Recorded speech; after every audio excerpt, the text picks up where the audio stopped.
there has been a large dollar amount of assistance, not only for renters, but also for unemployment. People are collecting unemployment plus the $600 a week kicker that just recently expired, and now there's talk of another.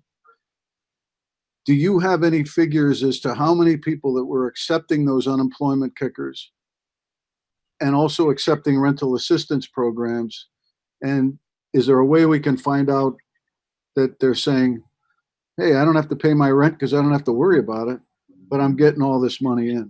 I think I'm concerned that there's a failure in the system there. And I appreciate people need help, and I want to help them.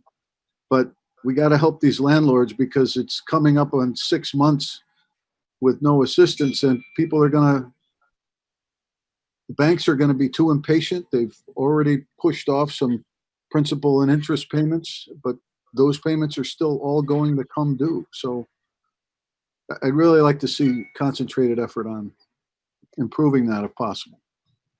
Okay, Michael? Thank you, Commissioner. Senator Formica, let me assure you, no one who is receiving unemployment and the additional $600 per month is currently participating in our temporary rental housing assistance program. Let me say that again.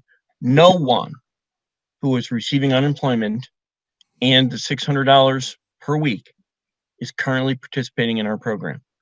We set up priorities for the first month of the program, specifically designed so that those individuals would not be eligible to participate at that time. That is, one of the initial eligibility requirements was you had to have been denied unemployment, whether regular unemployment or the pandemic assistance.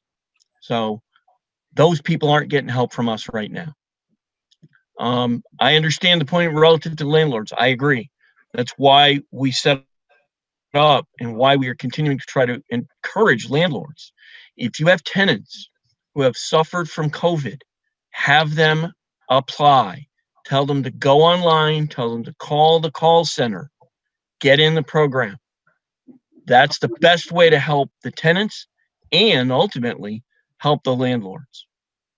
I'm sorry to interrupt, Michael, but how are you telling those landlords that?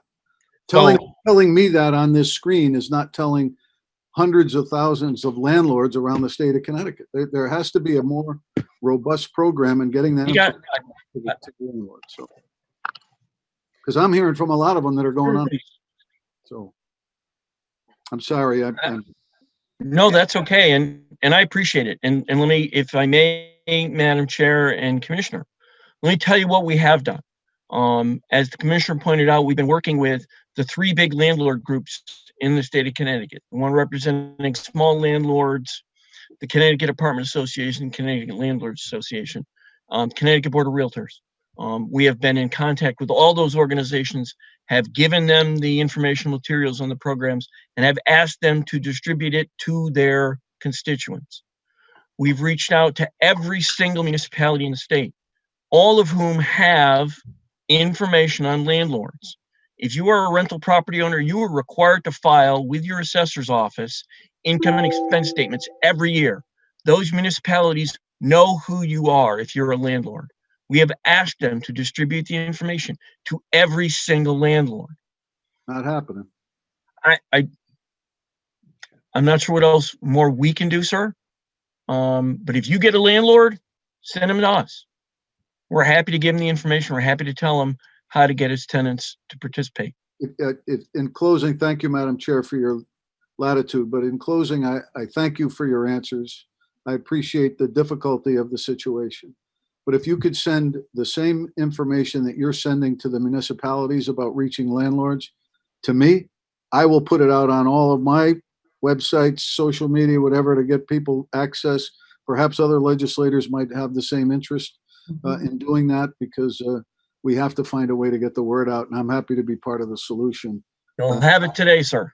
And please remember to send it to Sue Keene so that we can distribute it to all the people that are on this this Zoom today, this hearing right now. Okay. Absolutely. Senator Formica, you still have any follow up? Okay. I'm sorry. No, I don't have any more follow-up. I just appreciate the answer. I'm sorry I was a little enthusiastic in my presentation, but it's quite frustrating. But I'm only going to ask that one question. So how's that? Well, thank you, sir. But I want to go back to quickly.